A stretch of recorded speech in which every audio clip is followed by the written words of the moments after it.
Hey everyone, to this new episode of Far From Home, a talk with a friend abroad. This afternoon, our guest is Luca. Luca is from Switzerland, but is living in Uruguay now, and then he will explain why actually is like between these two countries, or now in Uruguay. So welcome, Luca. Welcome to our talk. Thank you. And the first question is actually how you ended up in Uruguay, your story, your background, what you're doing there. Okay. So my my family is half from Italy and half from Uruguay. My father was born here, and during the period of the dictatorships, when he was 18, he went to Italy, and there he knew my mother, and I am the only Swiss one in the family because I was born in Switzerland. Um, so from that point of view, my origins are from here since the beginning. My father always wanted to be in contact with their part of the family, so we traveled a lot during my childhood, from Italy to and from Switzerland to here in Uruguay. And I always liked Uruguay. I always said that once I will be living here, because it was like a dream for me to be living here somewhere in the future. And when I grew up, and then I studied philosophy, and when I ended my studies, I was working as a security guard, so I hadn't really boundaries that made me stay there. And when the opportunity came, I catch it immediately. And the opportunity was one of the two reasons for because someone emigrates from a country, and the first reason could be work, and the second reason normally is love. My case is the second. I immigrated because of a woman that I already knew, because she was a good friend of my cousin. And she made a trip in Italy just when I ended my study. She made a trip in Italy, and as I had 2 weeks off, I joined her in that trip, and then we began to establish that relationship. But the problem was that she had to come back to Uruguay, and the distance was very very long, and we couldn't have a really relationship from just the internet. So one of the two had to make the decision who could move from one country to another. And back then, the two, the one that had most possibility to emigrate was me, because I knew the language, I knew Spanish. I had some part of the family here. I had friends, so I said, well, I go, and we see what happens. Anyway, if the things that I encounter here doesn't work, I could always come back in Italy or Switzerland. But fortunately, when it went very well for me here, because the relationship effectively went okay, went well. We ended up marrying and having a girl whose name is Sofia. And then, fortunately, I also had the possibility to work in the field I had studied, that was philosophy. I applied for a job in the university, and I got the job. So now it has been 5 years that I'm working there, and 6 years that I'm here living stable in Uruguay. Yes, it's a great story, and yeah, it's true. You can have many reasons, but the two main reasons are actually work and love, and so great that the love one was the one that you moved for. And so, and how was this time for you there? I know that you are a philosopher and you're working also with philosophy. So what would have been the challenges for you, maybe personally, professionally, but also like the reflection that you are making for this COVID-19 situation? Yeah, the point was that I I had the time to reflect and see how the things were here and like in other countries that my for example where my parents were. So challenges here for me in particular were how to manage my child my child because for me and for uh, my family here, it wasn't so difficult to stay at home. But for my little girl, after a month that she couldn't go out playing with all children, that was a very difficult moment um, to be. And also because I work not so many hours, so I'm always with her. I'm always with her during the day. I go out with her and we play, etc. So being at home all the time, it was very difficult for her. So the challenge for me was strictly this: how to manage the quarantine for my girl, little girl. So we tried to make the best we could to distract her, to make her understand the moment also, and it was I think it was a good way to approach to the problem because we hadn't so many problems with her. And actually, he's here. So, I mean, in general, I see that people here, as we were going out with for to the summer, it was okay. I mean, it wasn't so difficult to stay at home because many had a terrace where they could go, and yeah, uh, and it wasn't so difficult. But also another problem we have is that here in Europe and especially in South America, uh, friends always gather together during the day, during the week. So we it's usual for us to have someone here at home at the end of the day or during the weekend.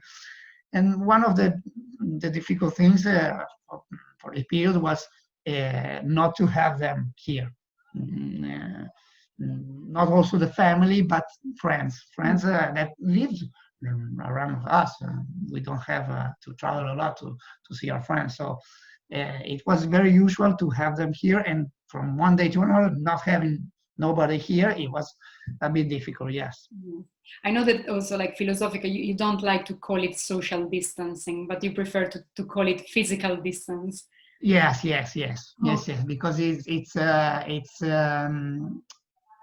I don't believe in the fact that we can really support a social distance because we are a social being, and it's not possible at the end being the country of what you are. So social distance means more than a physical distance. We can uh, have a physical distance, although that distance also in some point should be reduced because you need a physical contact. But I mean, maybe it's more sustainable than a social distance because our environment is social, our interaction are social, economic, interaction are social.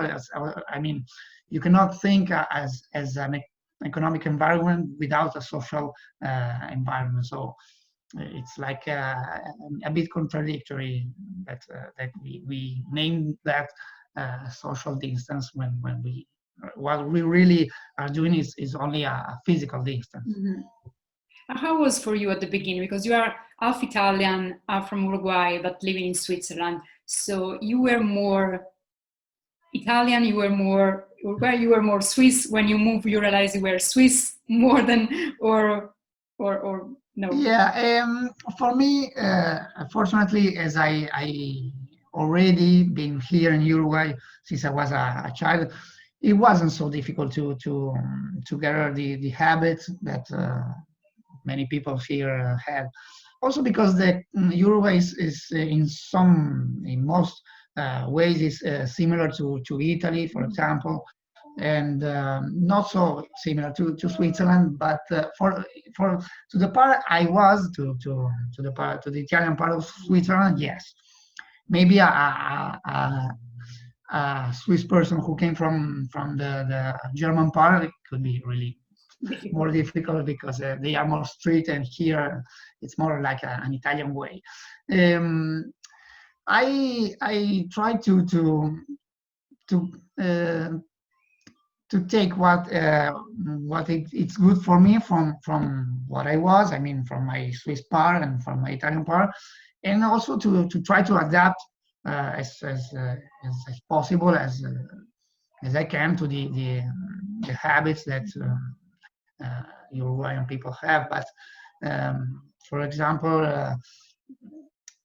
there are things that in some way it remains where I remains a Swiss person. For example, um, the the the things, the fact to be on time, to accomplish to what I, I have to do and so on. This is a part that I still have like a Swiss, and because here in Uruguay you can, if you make an appointment, you can stay there half an hour waiting and nobody comes, because it's normal that if you make an hour for an appointment, they usually come half an hour late. So, but I mean, I try to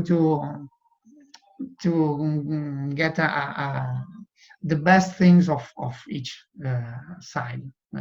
Yes, I think this is part also the migration experience, because and this is also something that in various talks that I had, it came up.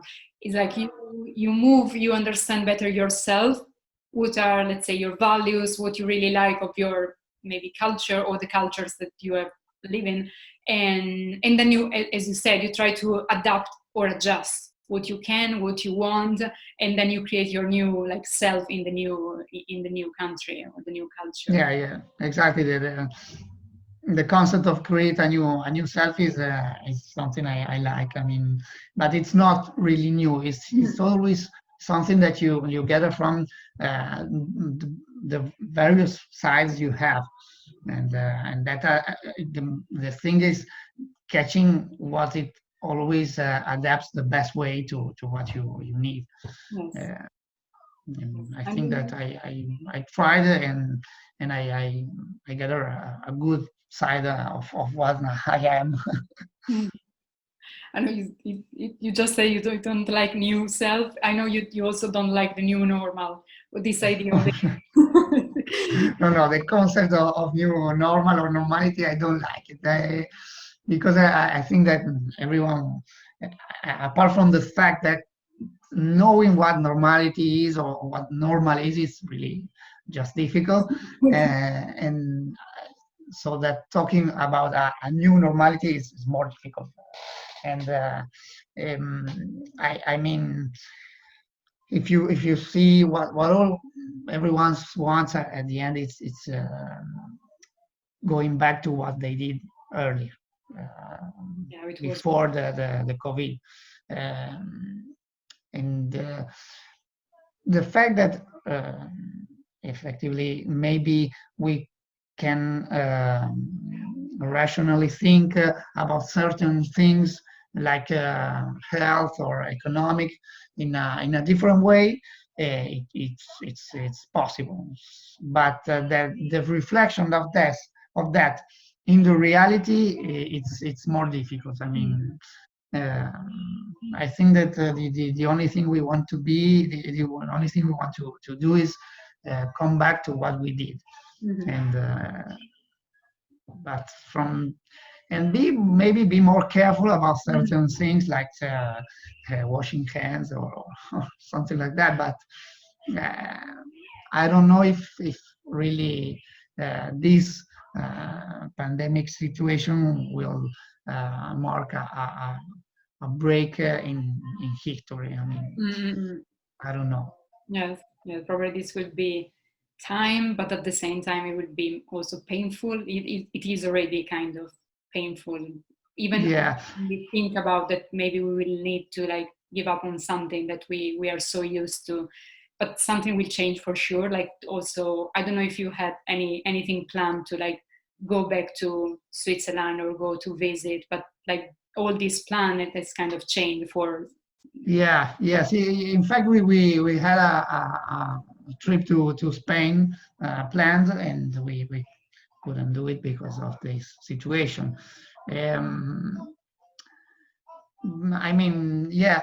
The thing is also that when you experience something like that, uh, in order to make a really significant change, you have to remember that event. And normally, human beings tend to forget. And that's a really big problem, because if you forget, Make the same things mistake. will be as usual.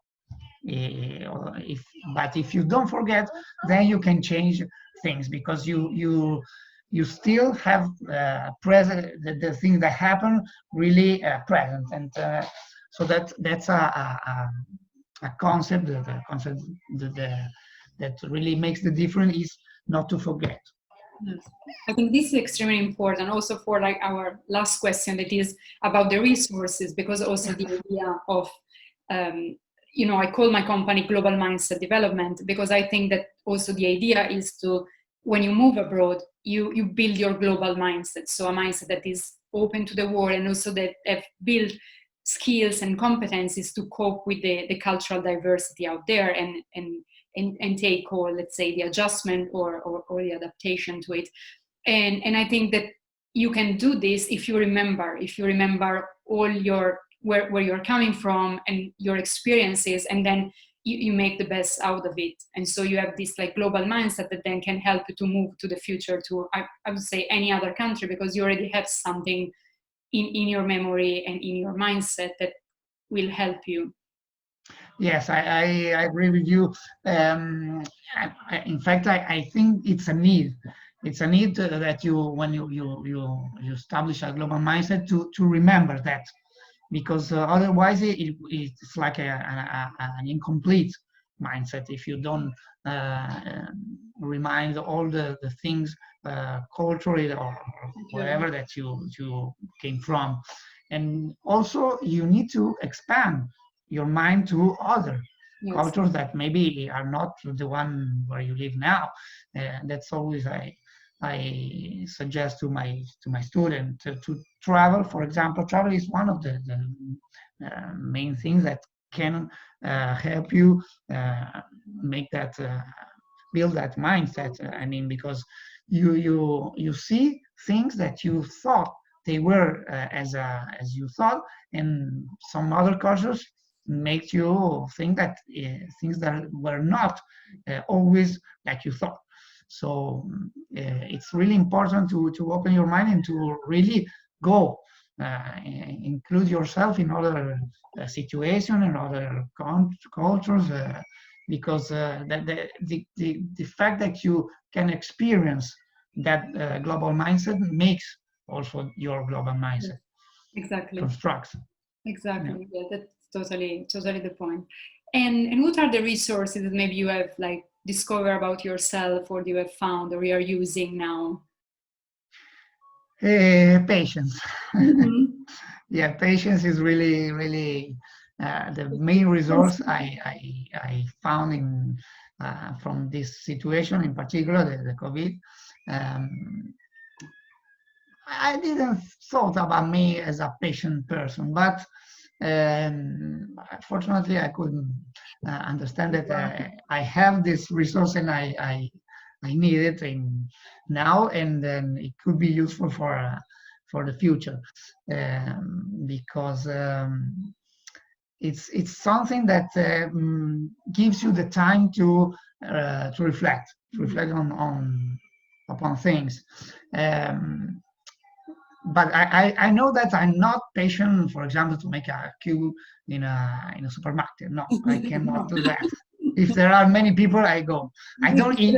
Selected. I don't eat, but because I am not patient in that case. But I have patience to support in some situation, and because I understand that it's a quality, it's an essential quality in order to reflect over that and understand it.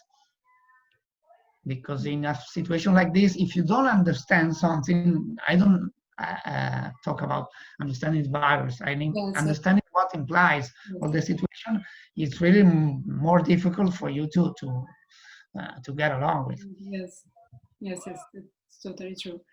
Thank you. We're almost at the end of our talk. Now there is a message to the country of your heart, your home country in your language. So in your case, you can choose, or you can send a message to the world, to Uruguay, to Switzerland, to Italy, the three of them, please. Bene, allora lo manderò in italiano. Mando un messaggio di speranza, speranza nel senso che le cose, nonostante possano sembrare difficili e presentano difficoltà, il famoso motto che l'unione fa la forza è vero. Uniti non, se non come una nazione, ma almeno come una famiglia, si può sicuramente superare anche le maggiori difficoltà, che possono in questo caso essere veramente dure, come la morte di un familiare, eccetera. È una situazione che ci mette di fronte la forza dell'unione in questo senso. E io l'ho visto, lo vedo che si può, ed è una delle uniche cose che sento che possono essere veramente fattori di forza per poter superare certe difficoltà. Verissimo, grazie mille. Penso che appunto tanti di noi, anche expat o migranti, si sono scoperti in realtà molto uniti, uniti con le famiglie, uniti con gli amici, uniti tra expat, uniti alla società locale, e credo sia una parola chiave essere uniti, sentirsi uniti. Grazie mille Luca, e buona Grazie a te. giornata a voi. Thank you very much and have a nice Thank day, you. and see you for the next talk. Bye! Bye bye.